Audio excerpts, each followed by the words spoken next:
Namun sebelumnya saya akan memperkenalkan diri lebih dulu. Saya Pendeta Amor Cahyo Budi Purwanto.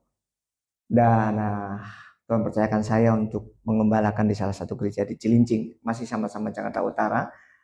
Dan selain saya mengembalakan di Cilincing, saya juga dipercayakan sebagai sekretaris wilayah GBI Jakarta Utara yang membawahi kurang lebih 145 gereja GBI di wilayah Jakarta Utara, dan paling banyak ada di Kelapa Gading.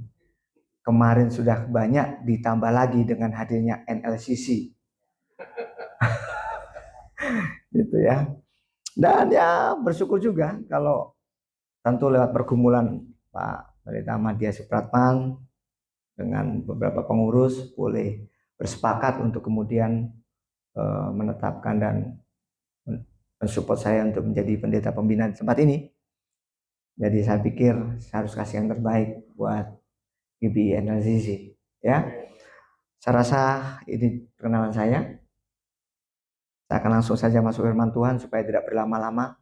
Saya tahu diri terlambat aja udah lama, jangan sampai korbannya lama-lama. Saudara yang kasih Tuhan, ada hal penting yang akan saya sampaikan dan saya sajikan sebagai menu rohani buat anak-anak Tuhan LCC tempat ini, yaitu bagaimana kita harus, seperti apa yang menjadi doa saya tadi, bagaimana kita harus benar-benar sebagai orang percaya menyikapi dengan serius apa yang menjadi kerinduan Tuhan dalam kehidupan kita. Apa sih kerinduan Tuhan dalam kehidupan kita? Kerinduan Tuhan dalam kehidupan kita bukan keselamatan semata, itu sudah pasti. Tetapi untuk menuju kepada keselamatan itu, apa hati Tuhan yang harus kita kerjakan dalam kehidupan kita? Yaitu bagaimana kehidupan kita sebagai orang percaya harus benar-benar siap untuk mengalami pertumbuhan dan menjadi dewasa di dalam Tuhan. Setuju? Sekali lagi, ini serius. Ini serius. Ini merupakan bagian penting untuk bagaimana kita menjadi pribadi yang layak untuk memperoleh anugerah keselamatan itu. Bagaimana kehidupan kita harus benar-benar mengalami pertumbuhan dan menjadi dewasa. Kalau kita tidak mengalami pertumbuhan dan menjadi dewasa, tentu itu bukanlah hati Tuhan untuk kemudian kita boleh layak memperoleh anugerah keselamatan bersama-sama dengan Dia. Bilang kanan kiri, kamu harus siap bertumbuh dan dewasa. Amin. Jadi mari kita sikapi ini dengan serius dan manfaatkan setiap waktu dan kesempatan untuk kita semakin mengerti akan apa menjadi kehendak Tuhan, dan kita harus mengerjakannya dalam kehidupan kita. Saudara kasih Tuhan, kita akan buka bersama-sama di dalam 1 Korintus pasal yang ketiga.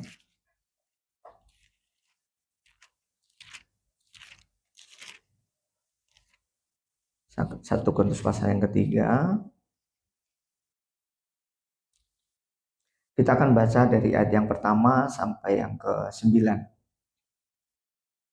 1 Korintus pasal yang ketiga, kita akan baca ayat yang pertama sampai ke-9. Sudah ketemu? Kalau belum ketemu, ada di depan. Ya. Oke. Saya akan bacakan. Ya, saya akan bacakan dan perhatikan, simak baik-baik ayat demi ayat yang akan kita baca dan menjadi bahan perenungan kita pada sore ini. Judul perikopnya adalah perselisihan.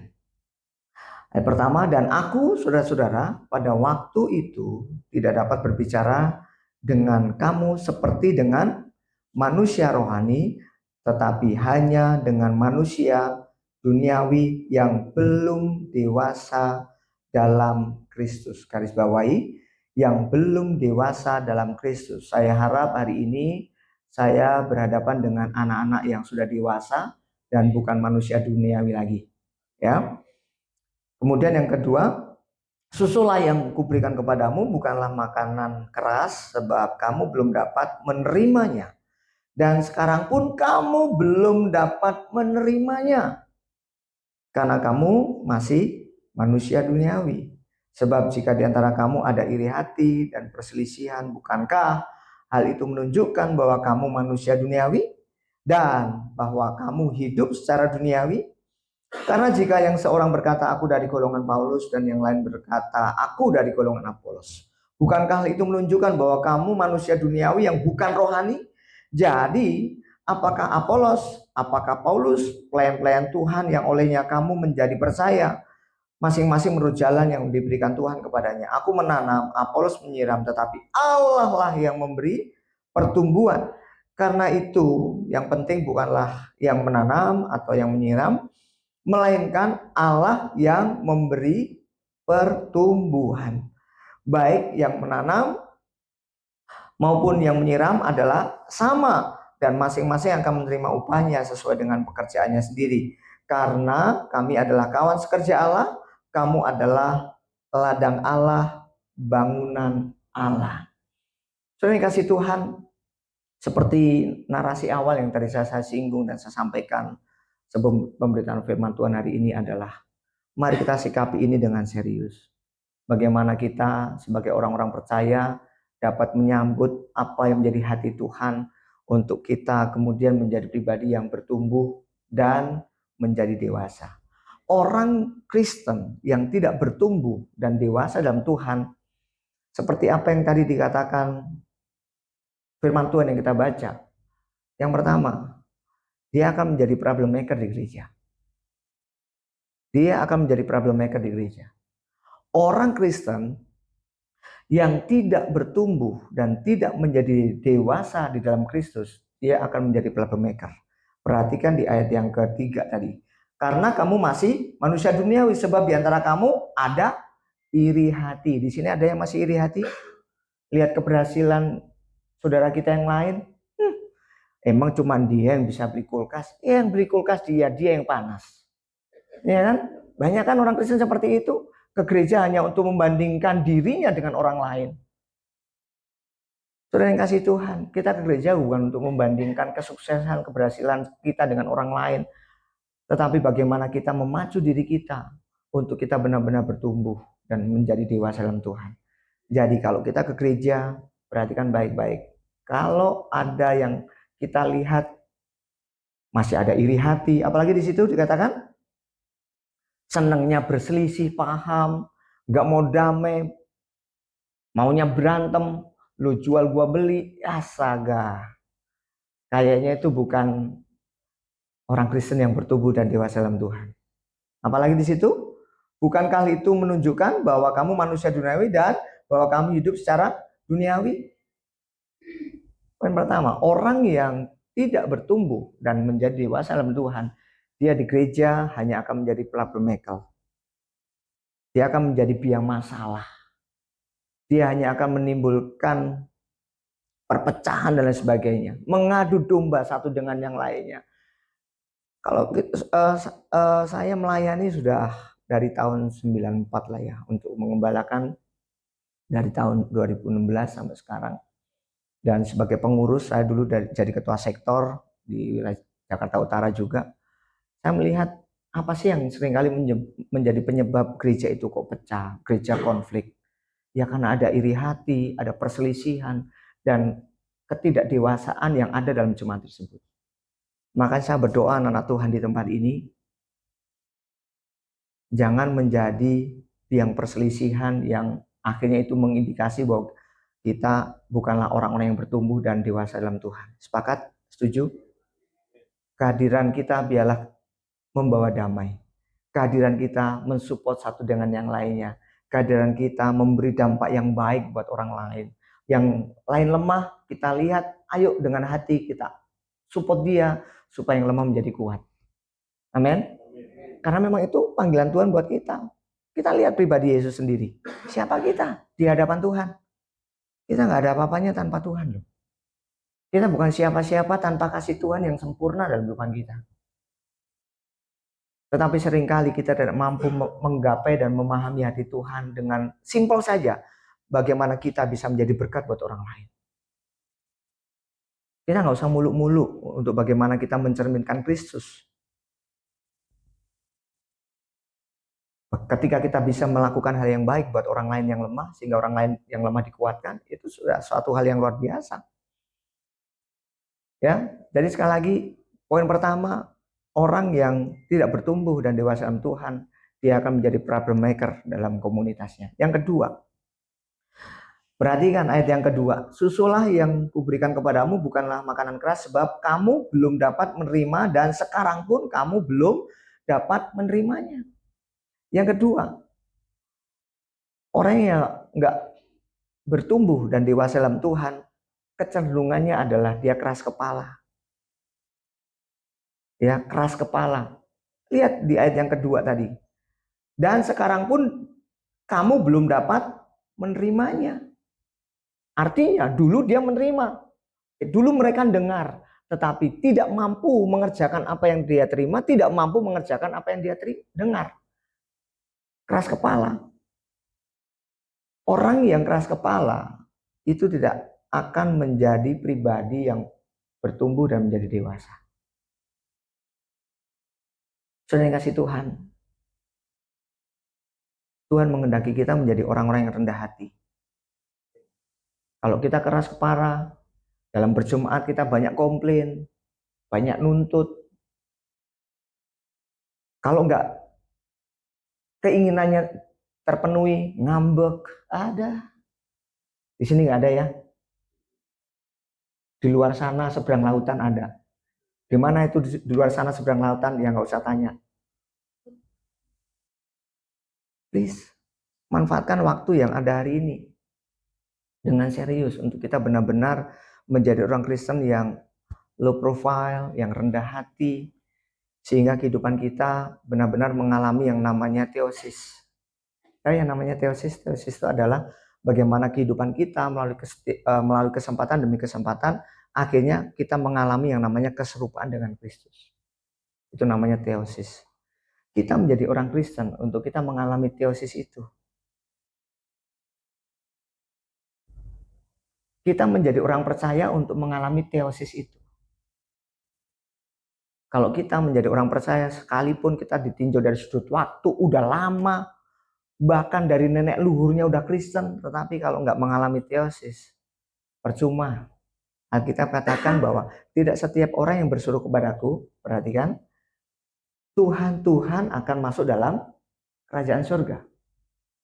Pada saatnya Tuhan akan berterus terang. Aku nggak kenal kamu. Enyalah dari hadapanku karena engkau pembuat kejahatan. Komplain dong dia, Tuhan lu, aku kan sudah bernubuat demi namamu, aku sudah melayani, aku udah menjadi orang Kristen lu dari lahir. Tuhan nggak kenal, karena Tuhan melihat kita sebagai pembuat kejahatan. Hidup kita nggak mengalami teosis itu. Please, anak-anak Tuhan GBI-LCC, jangan NLCC hanya sebatas slogan, tetapi harus menjadi spirit semangat dalam keluarga besar NLCC untuk saudara bisa membuktikan person to person bahwa saudara adalah orang yang mengalami hidup baru. Amin. Saudara mengalami hidup baru setiap waktu, setiap saat, sehingga teosis itu benar-benar terjadi dalam kehidupan kita.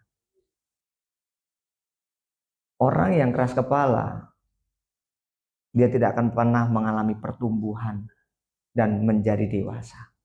Dia akan lebih banyak mendengar, dan apa yang dia dengar hanya sebagai sarana dan cara untuk protes dan mencari tuntutannya untuk terpenuhi. Di sini nggak ada, sini manut semua, ya. Jadi sekali lagi, orang yang tidak bertumbuh dan dewasa dalam Tuhan, yang pertama dia akan menjadi problem maker. Yang kedua, dia menjadi orang yang keras kepala, yang tidak mau rendah hati, dan akhirnya apa? Dia nggak mengalami perubahan dalam hidupnya. Karena orang yang rendah hati adalah orang yang dapat mengalami perubahan, bertumbuh, dan menjadi dewasa dalam Tuhan. Lalu saudara, bagaimana supaya kemudian kehidupan kita bisa mengalami pertumbuhan dan dewasa dalam Tuhan? Sekali lagi, bagaimana supaya kemudian kita mengalami pertumbuhan dan dewasa di dalam Tuhan? Kalau kita baca di ayat yang 7 sana katakan apa? Karena itu yang penting bukanlah yang menanam atau yang menyiram, melainkan Allah yang memberi pertumbuhan. Perhatikan, Paulus menanam, Apolos menanam, Paulus menyiram. Yang terpenting bukanlah siapa yang menanam, bukanlah siapa yang menyiram, tetapi adalah yang memberi pertumbuhan. Apakah Paulus dan Apolos bisa memberikan pertumbuhan? Tidak. Siapa yang bisa memberikan pertumbuhan? Allah sendiri. Kenapa Allah? Karena Allah adalah sang hidup itu. Itu sebenarnya kalau kita mau mengalami pertumbuhan dan dewasa maksimal di hadapan Tuhan, ini yang akan kita perhatikan dan kita akan pelajari. Kita akan buka di dalam Kolose pasal yang kedua.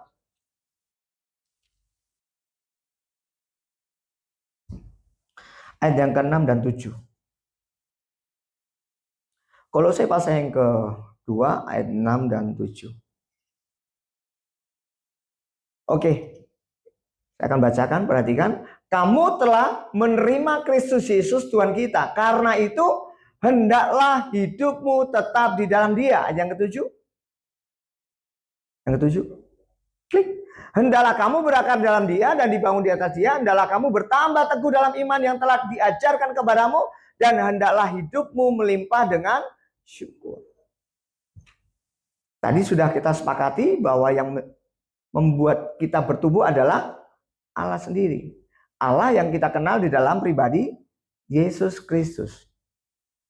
Sekali lagi, Allah yang kita kenal di dalam pribadi Yesus Kristus.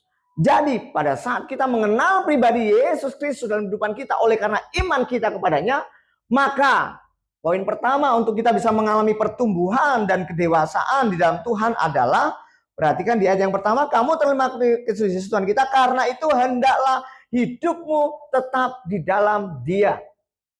Poin pertama, untuk kita bisa mengalami pertumbuhan dan dewasa dalam Tuhan, kita harus sepakat untuk kita hidup di dalam Dia. Hidup tetap di dalam Dia. Ayat yang ke-6. Garis bawahi. Karena itu hendaklah hidupmu tetap di dalam Dia. Perhatikan, hidupmu tetap. Kalau kita mau hidup dan dewasa dalam Tuhan, maka kita harus komit untuk hidup kita, saya dan saudara, tetap di dalam Dia. Artinya apa? Jangan jauhkan hidup kita daripada sang sumber hidup itu. Tetapi bawa hidup kita untuk senantiasa kuat terhubung dengan Dia. Dalam kondisi keadaan apapun, jangan biarkan kita menyimpang dari jalan dan kehendaknya. Tetapi biarlah kita tetap memiliki semangat yang kuat. Tuhan, apapun yang terjadi, aku mau tetap di dalam Dia. Karena bagiku, Engkau adalah hidupku. Saudara, biarlah ini menjadi komitmen kita bersama. Untuk kita, saya dan saudara, benar-benar memiliki hidup yang tetap di dalam Dia. Apapun masalah yang kita hadapi, apapun tantangan yang harus kita lewati, percayalah bahwa Tuhan adalah pribadi yang tidak pernah meninggalkan dan jauh dari kita. Tetapi sebaliknya seringkali kita yang menjauhkan diri daripada Tuhan. Karena menganggap seakan-akan masalah itu jauh lebih besar daripada Tuhan kita. Sampai kapanpun, dari dulu, sekarang sampai selama-lamanya, tidak ada masalah yang tidak ada masalah yang bisa melebihi kuasa dan besarnya Tuhan. Artinya apa? Tuhan tetap besar. Tuhan tetap berkuasa. Dulu, sekarang, sampai selama-lamanya. Pada saat Daud menghadapi Goliat, secara logika, nggak mungkin Daud bisa mengalahkan Goliat. Nggak mungkin. Secara kasat mata, tidak akan mungkin Daud bisa mengalahkan Goliat. Tetapi Daud menghadapi Goliat dengan menghadirkan kuasa Tuhan yang luar biasa itu, yang menyertai dalam kehidupannya. Makanya Daud berani, pada saat aku menghadapi engkau, Bukan aku yang menghadapi engkau, tetapi Allahku yang besar yang menghadapi engkau, yang akan melawan engkau. Hanya dengan batu kali ya, bisa menumbangkan Goliat. Saudara, bagi Tuhan tidak ada perkara yang mustahil. Tetapi seringkali kita sendiri yang menghambat kuasa Tuhan itu nyata dalam kehidupan kita. Hari ini saudara, sadari bahwa hidup saya dan saudara adalah milik Tuhan. Percayalah bahwa Tuhan bertanggung jawab atas kehidupan kita. Dalam kondisi apapun, jangan menyerah. Tetap percaya bahwa Tuhan tidak akan pernah kurang panjang mengulurkan tangannya menolong dan menopang kita.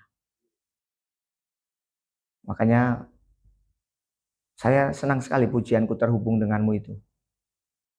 Tapi jangan sekedar menjadi lagu, tetapi biarlah itu menjadi lifestyle saya dan saudara.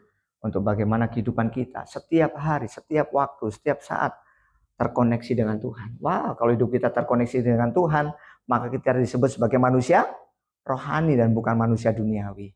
Ketika kita menjadi manusia rohani, itulah yang menjadi hal penting untuk membawa kehidupan kita semakin bertumbuh dan menjadi dewasa dalam Tuhan. Jadi hari ini saudara, ambil keputusan kepada siapa hatimu melekat dan terikat hari ini. Sekali lagi, ambil keputusan hari ini kepada siapa hatimu melekat dan terikat hari ini. Saya nggak tahu tantangan apa yang sedang saudara hadapi, tapi ketika engkau tetap percaya kepada Tuhan, pertolongan Tuhan tidak pernah terlambat dalam kehidupan kita. Poin pertama untuk kita bisa mengalami pertumbuhan dan dewasa dalam Tuhan adalah ketika kita memiliki komitmen untuk hidup kita tetap di dalam Dia. Sama-sama katakan, tetap di dalam Dia. Sekali lagi, tetap di dalam Dia. Jangan bergeser.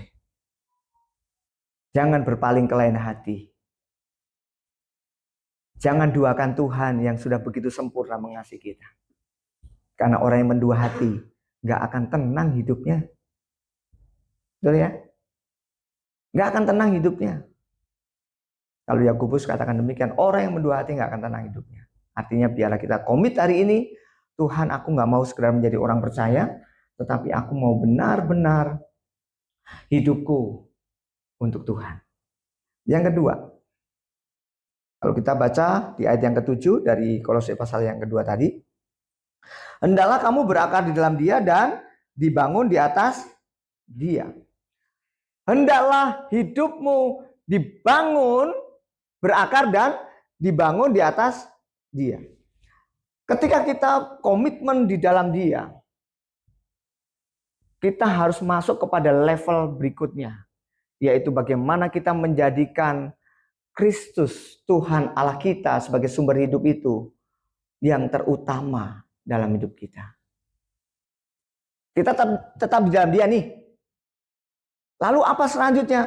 Ketika kita tetap di dalam Dia, maka kita harus menjadikan Dia yang terutama dalam kehidupan kita. Pujian zaman dulu mengatakan yang terutama di dalam hidup ini apa? Meninggikan nama Yesus. Nah, berarti ini udah generasi dulu nih, yang zaman sekarang nggak tahu lagu ini. Tahu nggak lagu ini? Nggak tahu kan? Ah, yang benar. Jangan ada dusta nih di antara kita nih. Ini lagu lama ini. Yang terutama di dalam hidup ini memuliakan namanya. Udah cukup. Nanti kelamaan saya jadi nyanyi lagi di sini ya. Ketika kita berakar dan dibangun di atas Dia adalah bagaimana kita harus terus mengutamakan Dia dalam kehidupan kita. Sekarang ini, karena hidupnya mengutamakan uang, akhirnya banyak orang yang gak setia. Saya mau tanya, kita butuh uang gak? Butuh uang gak? Kamu siapa namanya? Yang pakai kaos putih? Yosua. Yesua. Yesua. Ih, Yesua itu Yesus loh. Yesua, kamu kuliah atau sekolah? Sekolah. Sekolah bayarnya pakai apa? Pakai iman atau pakai uang? Hah? Pakai uang kan? Nggak bisa kan pada saat jatuh tempo bayar untuk sekolah, mohon izin saya lain daripada yang aku kan manusia rohani, jadi aku mau bayar dengan iman. Nggak seperti itu kan? Berani nggak kamu sekolah pada saat mau bayar sekolah bayar dengan iman gitu? Kita manusia rohani ya, tetapi kita harus punya hikmat. Pada saat waktunya bayar sekolah, bayar uang sekolah ya harus pakai uang bukan dengan iman. Artinya hidup kita masih butuh uang. Ya nggak bisa pungkiri itu. Operasional ini pun juga masih butuh uang, kan? Pak. Masih butuh uang. Tapi perhatikan baik-baik. Jangan jadikan uang sebagai sumber utama hidup kita. Kita butuh uang. Tetapi jangan jadikan uang sebagai sumber utama hidup kita. Karena uang itu hanyalah alat dan sebagian dari berkat yang Tuhan anugerahkan dalam kehidupan kita. Jadikan Tuhan yang terutama. Kalau kita menjadikan Tuhan yang terutama, cara pandang kita dalam memposisikan uang beda. Kita tidak akan pernah menjadikan uang sebagai Tuhan dalam kehidupan kita. Kalau kita menjadikan uang sebagai Tuhan dalam kehidupan kita, uang itu akan menjadi Tuhan yang jahat. Tetapi pada saat kita melihat dan memandang uang itu sebagai hamba, dia akan menjadi hamba yang baik. Amin. Amin. Percayakah kita akan hal ini? Lakukan. Banyak orang hidup ini seakan-akan bangga setelah kita memiliki uang yang banyak, tetapi tidak bangga pada saat Yesus ada dalam hidupnya. Kita lebih bangga dengan apa yang kita miliki secara materi daripada kita bangga kehadiran Tuhan dalam kehidupan kita. Padahal Tuhan begitu bangganya melihat kita setia. Tetapi seringkali kita mengkhianati kebanggaan Tuhan dengan kita lebih bangga kepada yang lain. Terima kasih Tuhan. Siapa yang saudara banggakan hari ini dalam hatimu? Mungkin saya nggak tahu. Pak Gembala mungkin nggak tahu. Tapi ada satu pribadi yang tahu. Karena memang tidak ada yang tersembunyi di hadapan Tuhan. Apa yang engkau banggakan dalam hidupmu? Apakah benar-benar Tuhan? Atau sekedar apa yang materi yang kita bisa nikmati dalam hidup ini? Kalau kita membanggakan materi yang kita bisa nikmati dalam hidup ini, berarti kita masih manusia duniawi. Tapi kalau kita membanggakan Tuhan, itu manusia rohani. Kalau rohani kita mantap di dalam Tuhan, kita menjadi pribadi yang menyenangkan Tuhan, Tuhan gak kurang cara memberkati kita. Amin. Benar loh, Tuhan gak kurang cara memberkati kita. Beberapa yang lalu mobil saya ada trouble, saudara. Kena ABS-nya. Ternyata ABS-nya mahal. 20 juta. Aduh, gimana nih caranya nih? ABS-nya kena. Gara-gara apa? Ya namanya saya orang awam ya. Minyak remnya itu nggak saya ganti-ganti. Asumsinya adalah ketika minyak rem itu nggak berkurang, berarti aman. Dari 2016 sampai 2 bulan yang lalu baru dikuras. Astaga, ternyata setelah di cleaning, kerak-karat semua. Dan ternyata berapa bulan terakhir ini saya mengendarai mobil ini hanya mengandalkan rem depan. Rem belakang ternyata sudah tidak aktif lagi. Padahal saya mengantar jemaat ke Purwokerto juga. Jalannya seperti itu. Pantes kok ini keras. Saya tahu ternyata kemarin setelah dibuka montir, rem belakangnya nggak berfungsi. Tuhan lalukan. Tuhan lindungi. Karena Tuhan tahu kapasitas saya, karena saya nggak ngerti memang soal itu. Singkat cerita, saudara. Totalnya lumayan. Gimana nih caranya untuk mengcover biaya perbaikan? Ya udah, kami sepakat dengan istri, udahlah simpenan yang ada kita jual untuk kemudian menjadi biaya servis. Udah sepakat kita jual. Dan luar biasa saudara, untuk ABS ini pun akhirnya saya tidak saya tidak harus beli yang mahal 20 juta. Tetapi ternyata itu kan kalau ABS mobil itu kan ada dua sisi ya, sisi mekanik, sisi elektriknya. Nah ini yang kena elektriknya. Jadi ternyata di salah satu di Mangga Dua Square situ ada bengkel atau toko gitu yang menjual elektriknya. Sudah, akhirnya saya beli itu, baru garansi 2 tahun lagi. Padahal kemarin saya sempat mau beli di Serang, itu second aja 6 juta. Pikir saya kemarin habis ada pertemuan gembala di Jakarta Utara di bagian di Sunter, saya mau langsung meluncur ke sana, ke Serang. Tapi Tuhan kasih hikmat, ngapain jauh-jauh ke Serang, beli yang second 6 juta lagi. Ini yang dekat, harganya nggak segitu, garansinya 2 tahun lagi. Ya sudah, singkat cerita, semua dibongkar, diberesin, walaupun sedikit terheran-heran dan dagdikduk juga untuk bayarnya bagaimana, tetapi ternyata Tuhan buka jalan. Uang dari penjualan simpenan istri saya tidak dipakai sedikit pun. Ada yang transfer dan bisa melunasi biaya servis. Beri tepuk tangan yang meriah Tuhan yang baik. Kalau kita mengutamakan Tuhan itu indah. Kita akan mengalami yang namanya happy ending. Walaupun pada saat melewati proses kita dagdikduk. Bisa enggak, bisa enggak, bisa enggak. Itu manusia daging kita.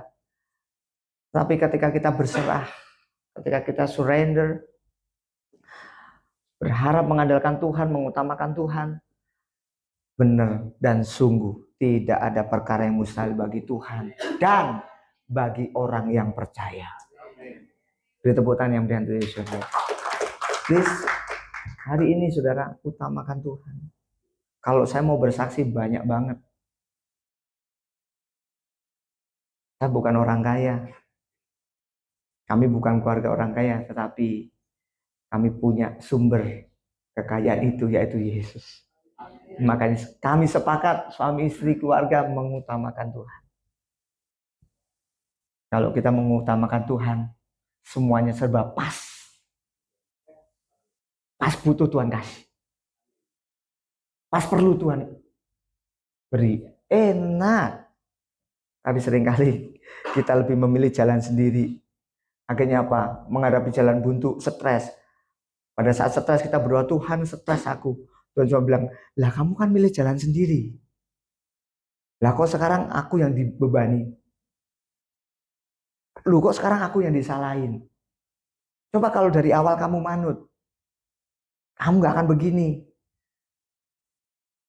Orang yang mengutamakan Tuhan akan memberikan semangat dalam kehidupannya untuk taat kepada apa yang menjadi kehendaknya.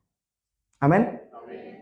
Jadi poin kedua adalah dari ketika kita berakar di dalam Dia, untuk kita bisa menyerap nutrisi-nutrisi kebenaran dari pribadi Allah yang adalah sumber hidup itu, dan kemudian kita dibangun di atasnya, artinya bagaimana kita terus memiliki komitmen untuk mengutamakan Tuhan dalam kehidupan kita. Saya percaya ini akan memberikan kesempatan buat kita untuk kita semakin menjadi pribadi yang bertumbuh dan semakin dewasa dalam Tuhan. Yang ketiga, kalau kita perhatikan di ayat yang ke-7 bagian B, hendaklah kamu bertambah teguh dalam iman yang telah diajarkan kepadamu, dan hendaklah hatimu melimpah dengan syukur. Perhatikan, hendaklah kamu bertambah teguh dalam iman yang diajarkan kepadamu. Poin yang pertama tadi adalah bagaimana kita tetap di dalam Dia. Kemudian yang kedua, mengutamakan Dia. Yang ketiga, ini yang tidak kalah pentingnya adalah bagaimana kita harus terus memiliki iman yang teguh di dalam Dia. Sering kasih Tuhan. Kalau kita perhatikan di dalam 1 Korintus pasal 13, pada saat nanti akan ada kan hanya tiga hal ini. Yang pertama adalah iman, kasih, dan pengharapan. Selama kita masih hidup, ketiga hal ini penting. Iman, kasih, dan pengharapan. Di antara ketiga hal ini yang terbesar adalah kasih. Kenapa? Kasih itu kekal. Ya, kasih itu kekal. Tapi bicara mengenai iman dan pengharapan itu adalah ada batasnya, ada limitnya. Limitnya kapan? limitnya adalah pada saat Tuhan Yesus sudah datang kedua kalinya. Pada saat Yesus sudah datang kedua kalinya, kita berjumpa dengan dia, bertemu muka dengan dia, maka iman itu sudah nggak berlaku lagi. Pengharapan sudah tidak berlaku lagi. Ya, ngapain kita berharap? Orang udah ketemu langsung dengan sumber pengharapan kita. Ngapain kita beriman? Kita sudah ketemu dengan orang yang pribadi yang kita imani. Tetapi selama kita masih hidup hari ini, kita harus tetap mempertahankan iman itu di dalam Yesus. Kenapa ada narasi, ada frasa semakin teguh? Karena dalam iman kita kepada Kristus, kita tidak sedikit menghadapi banyak tantangan. Banyak sekali kita menghadapi tantangan. Yang paling harus kita perhatikan adalah tantangan dari iblis. Ya, tantangan dari iblis itu yang harus menjadi perhatian kita. Kalau kita perhatikan di dalam 1 Petrus, kita buka dalam 1 Petrus pasal yang kelima.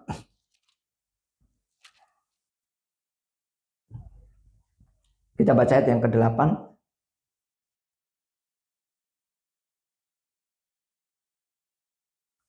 1 Petrus pasal yang kelima ayat yang ke-8, kita baca sama-sama ya. 1, 2, 3. Sadarlah dan berjaga-jagalah, lawanmu si iblis berjalan keliling sama seperti singa yang mau-mau dan mencari orang yang dapat ditelannya. Nih, sadarlah dan berjaga-jagalah, lawanmu si iblis berjalan keliling sama seperti singa yang mau-mau dan mencari orang yang dapat ditelannya. Ternyata iblis nggak jauh dari kita. Iblis mengancam untuk membuat iman kita lemah. Jadi mari kita sikapi kebenaran dengan serius. Jangan biarkan iman kita lemah hari-hari ini. Ya, jangan biarkan iman kita menjadi lemah hari-hari ini. Tetapi harus semakin kuat. Sama-sama katakan, semakin kuat. Semakin kuat. Semakin teguh. Semakin teguh. Iman kita dalam nama Yesus. Karena imanlah yang membuat kita menjadi pribadi yang semakin bertumbuh dan dewasa di dalam Tuhan. Saya berdoa anak-anak Tuhan, keluarga besar GBI LCC di tempat ini adalah anak-anak Tuhan yang benar-benar imannya kuat. Saudara datang ibadah di tempat ini bukan semata rutinitas, bukan semata karena jadwal gereja, bukan semata hanya untuk stor muka kepada gembala, tapi sebagai bukti bahwa iman saudara kuat di dalam Tuhan. Apakah anak-anak Tuhan tempat ini tinggalnya di sekitar Kelapa Gading atau ada yang jauh-jauh? Jauh mana, Pak? Bogor. Mana Bogor? Saya angkat jempol. 1 kurang 2. 4 sama kaki 2. Cuman kan kalau jempol kaki diangkat kan nggak bisa juga. Salut, ada Bogor. Harus tetap setia. Kan tadi bilang harus berakar ya. Kalau Bapak dari Bogor apa namanya Pak? Pak Didi. Orang Sunda ya Pak? Nah namanya juga Didi. Gitu. Ya. Walaupun Bapak dari Bogor jauh-jauh harus berkorban waktu, tenaga. Ini kalau pulang sampai rumah jam berapa? Oh nginep di rumah Bapak. Percayalah jerih lelah Bapak nggak akan sia-sia. Bukan hanya Bapak, nanti takutnya yang lain iri. Yang lain juga. Jerih lelah saudara nggak akan sia-sia. Amin. Ketika iman kita kuat, ketika iman kita teguh di dalam Tuhan, percaya itu akan menjadi sesuatu hal yang sangat penting untuk mendorong iman kita membawa kepada pertumbuhan dan kedewasaan dalam Tuhan. Kita nggak akan menjadi orang yang cengeng, tapi kita orang yang siap menghadapi apapun dengan tetap mempertahankan iman dalam nama Yesus. Saya tidak perpanjang lagi firman Tuhan hari ini. Tuhan ingatkan kita, saya keluarga besar GBI LCC, bahwa Tuhan mengendaki untuk saudara bertumbuh dan dewasa. Karena Tuhan mau itu. Orang yang bertumbuh dan dewasa di dalam Tuhan, dia hanya akan menjadi problem maker dalam komunitas. Yang kedua, dia keras kepala, nggak bisa berubah. Lalu bagaimana supaya kita bisa mengalami pertumbuhan? Yang pertama, tetap di dalam Dia, mengutamakan Dia. Dan yang ketiga, perkuat iman kita, perteguh iman kita. Apapun yang terjadi, kita hadapi bersama Tuhan yang dahsyat, yang kuasanya tidak pernah berubah dulu, sekarang, sampai selama-lamanya. Beri tepuk tangan yang meriah Tuhan yang baik. Mari kita bersatu dalam doa dan saya undang